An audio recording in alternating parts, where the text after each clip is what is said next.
자, 오늘 내드린 문제 보겠습니다. 오늘 12문제인데 이 문제 계속 내드리는 것만 정확하게 풀어보셔도 많은 도움이 됩니다. 그래서 공인중개사법은 특별히 예습복습 따로 하려고 생각하지 마시고 조금 일찍 오셔서 문제 풀어보고 틀린 거 왜 틀린지 확인해보고 조금씩만 그 강의 들은 날 투자를 하시면 충분합니다. 시간 남으면 민법이나 학개론 이렇게 1차 과목 위주로 하셔야 되겠죠. 왜냐하면 1차가 점수 안 나오면 다 포기해버리니까 포기하려면 모의고사 안 봐야 돼요. 모의고사 보고 점수 안 나온다고 포기하려면 보지 말라고요. 지금 모의고사하고 실제 시험하고는 상관관계 별로 없습니다. 1회 모의고사 1등 하신 분이 합격한 사례가 거의 없어요. 그러니까 점수에 연연하지 마시고 좀 예습 복습은 시간이 나면 1, 2차 같이 하시는 분은 1차 위주로 좀 하시고 2차는 대체로 단순히 암기해야 되는 게 많습니다. 과목 특성이다. 그래서 특별히 이해를 요하지 않기 때문에 단시간에도 가능해요. 그 대신에 계속 스트레스 받고 고통은 받아야 되죠. 갑자기 암기하는 건 또 안 돼요. 계속 수업은 들어야 됩니다. 자, 1번 전부 기출문제입니다. 12번 맨 마지막에 있는 문제 빼고는 거의 다 기출문제입니다. 1번 기출문제입니다. 22회 기출문제라고 되어 있죠. 자, 이거 우리 핵심 비교 정리 프린트에 보면은 20번에 있나요? 예, 20번에 보면 업무정지 사유가 있습니다. 20번에 보면은 업무정지 사유가 있는데 20번에 결정 공일임 확인 계약 인전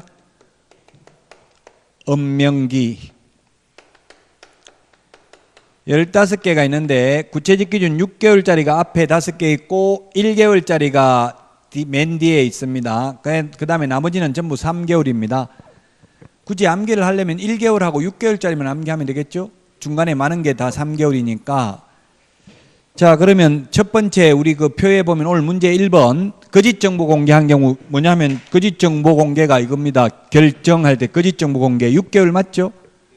앞에 5개가 6개월입니다. 그 다음에 두 번째 확인 설명서 작성 교부하지 않는 경우 이거 확인입니다. 확인 설명서 작성 교부하지 않거나 확인 설명서에 서명 날인하지 않는 경우 3개월 맞죠?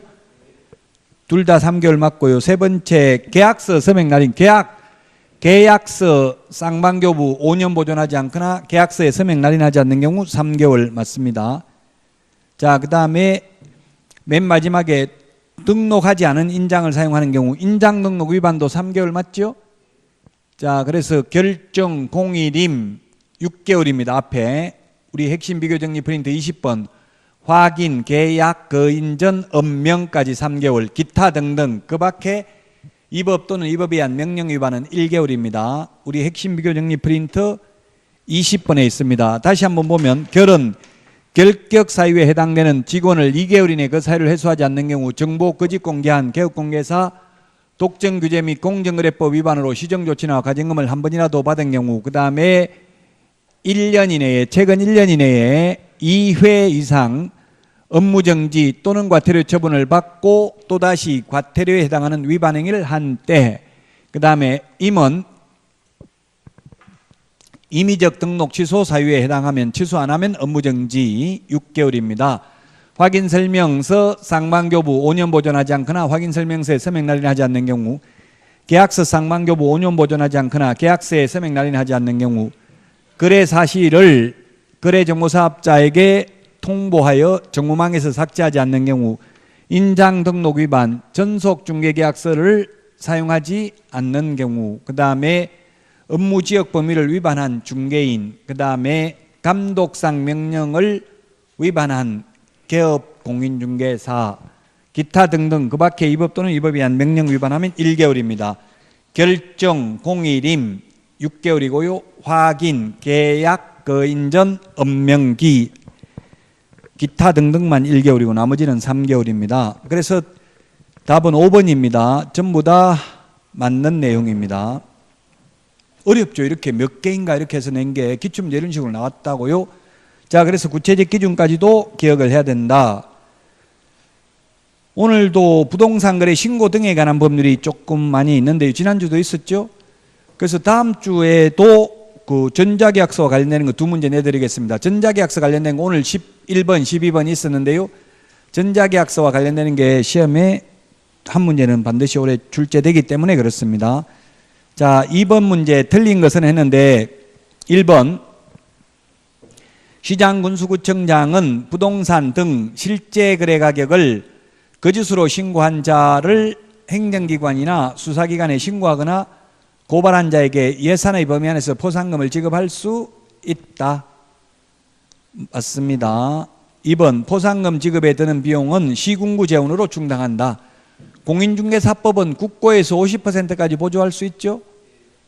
제가 프린트 내드렸잖아요. 포상금 비교하는 거 시험에 반드시 출제된다고 했습니다. 자, 그 다음에 3번 허가받지 아니하고 토지 취득계약을 체결하거나 부정한 방법으로 허가를 받아서 토지 취득계약을 체결한 외국인 등은 2년 이하의 징역 또는 2천만 원 이하의 벌금에 처한다. 맞습니다. 외국인 특례에 의해서 허가받지 아니한 경우는. 자, 그 다음에 4번 허가 또는 변경 허가를 받지 아니하고 토지 거래 계약을 체결하거나 속임수 그 밖의 부정한 방법으로 토지 거래 허가를 받은 자는 2년 이하의 징역 또는 계약 체결 당시 개별 공시지가에 따른 해당 토지 가격의 100분의 30에 해당하는 금액 이하의 벌금에 처한다. 예, 이것도 참 헷갈리는데요. 55번 우리 핵심 비교 정리 프린트 55번에 보면은 19번, 20번에 있습니다. 55번에 19번, 20번. 55번에 19번, 20번에 있습니다.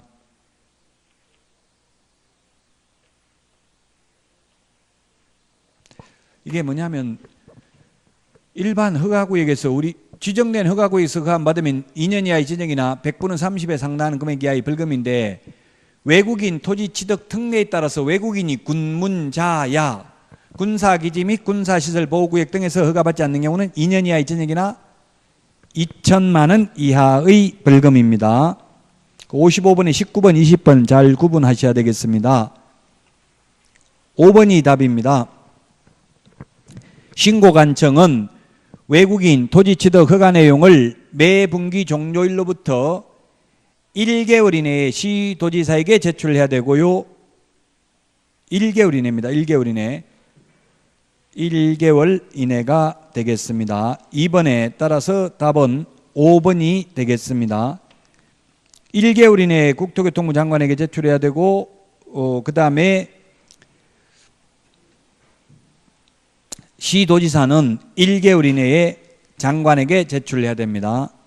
제출받은 날로부터 1개월 이내. 1개월입니다. 모두 10일이 틀렸습니다. 5번이 정답이 되겠습니다. 우리 프린터 그 1개월이 정리가 되어 있죠. 1개월이 몇 번에 있습니까? 1개월이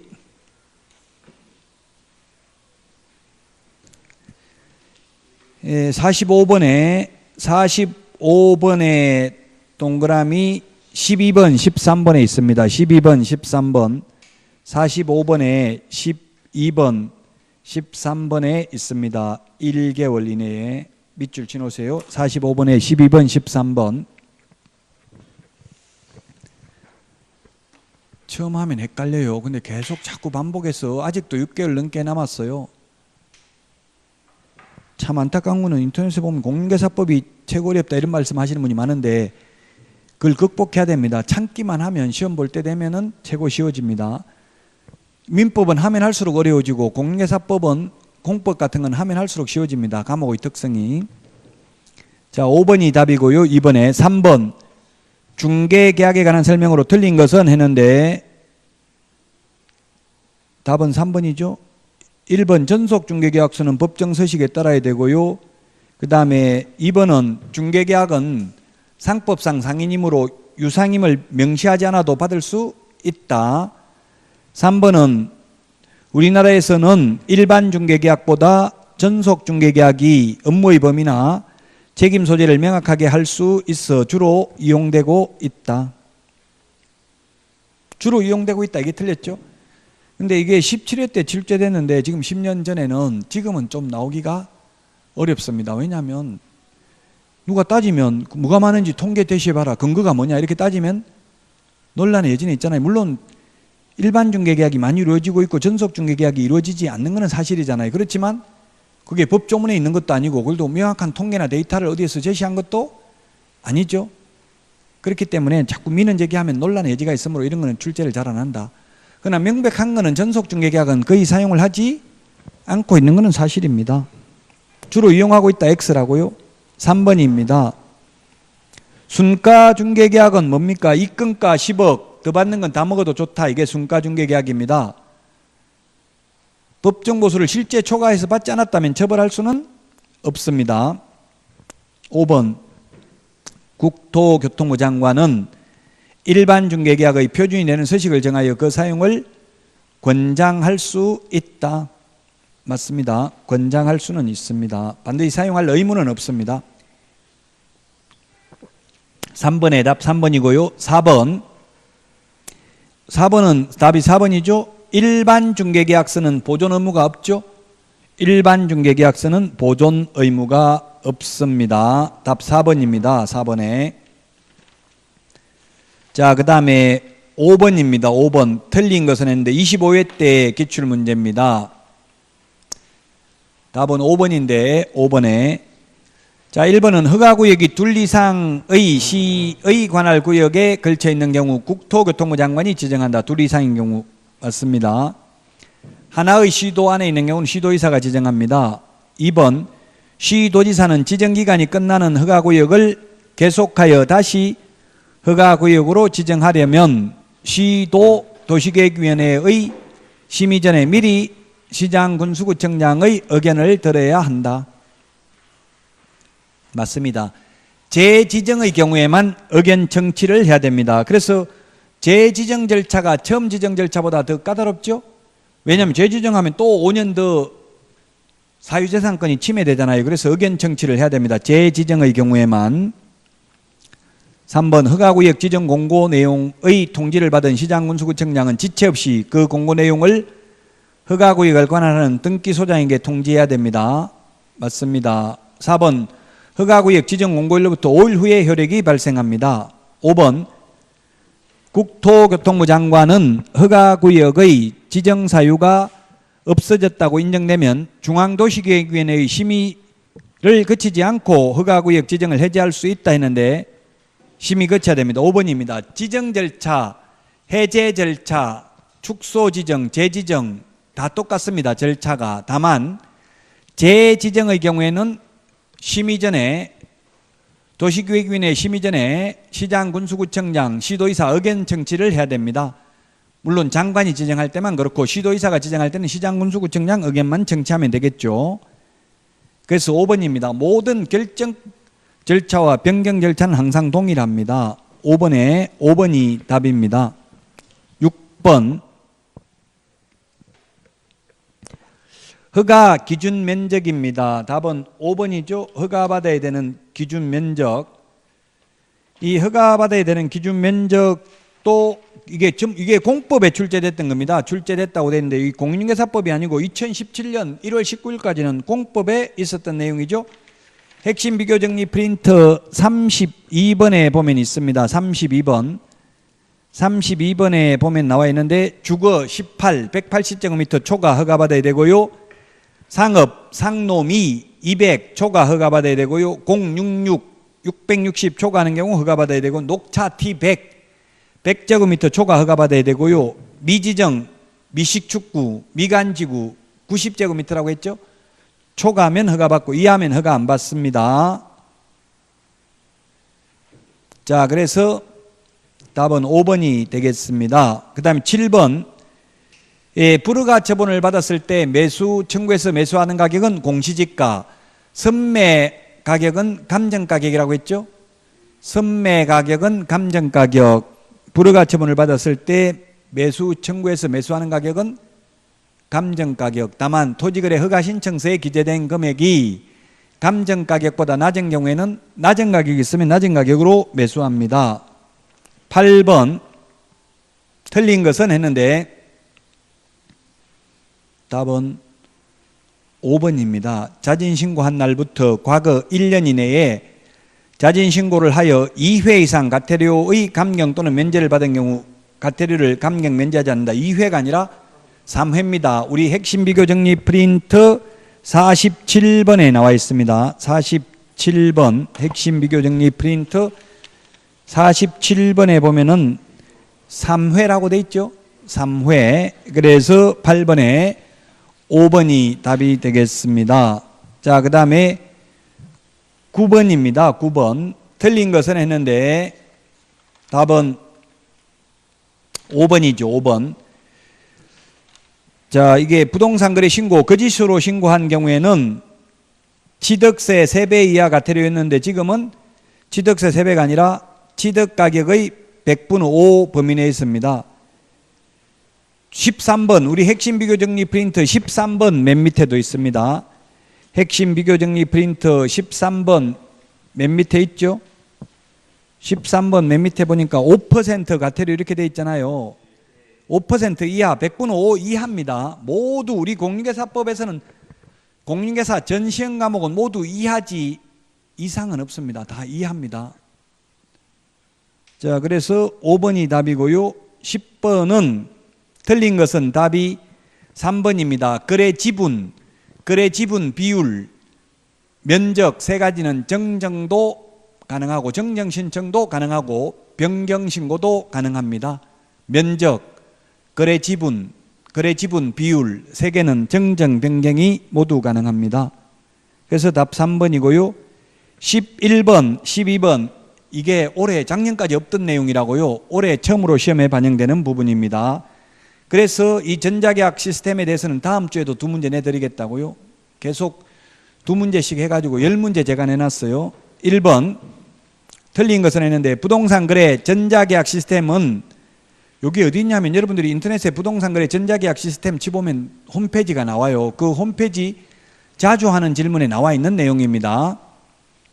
이 전자계약 시스템은 부동산 거래를 종이계약서 대신 온라인상 전자방식으로 계약하는 시스템이다. 맞습니다. 2번 거래 당사자는 반드시 본인 명의의 휴대전화를 지참해야 된다. 맞습니다. 본인 휴대폰 없으면 안 됩니다. 대리인도 안 됩니다.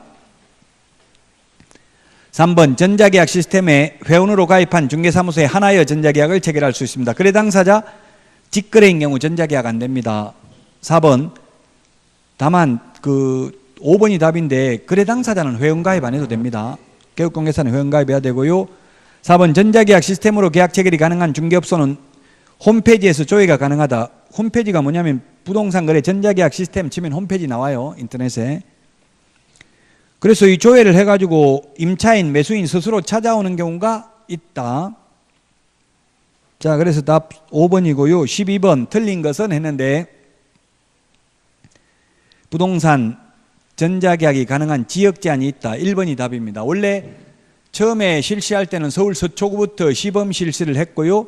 지금은 전국적으로 다 가능합니다. 1번이 그래서 틀린 정답이고요. 2번 부동산 종류의 제한 없이 전자계약이 가능하다. 예, 매매든 임대차든 오피스텔 아파트 다 가능합니다. 그래서 2번 3번 맞고요. 4번 개인 간 직거래 시에는 이용할 수 없고 중개거래만 이용할 수 있습니다. 5번 거래 당사자가 법인인 경우에도 이용할 수 있습니다. 개인은 회원가입을 안 해도 되는데 법인인 경우는 물론 회원가입은 해야 됩니다. 그래서 12번의 답 1번이 되겠습니다. 자, 여기까지 하고 5월 달에 다시 찾아뵙도록 하겠습니다. 수고하셨습니다.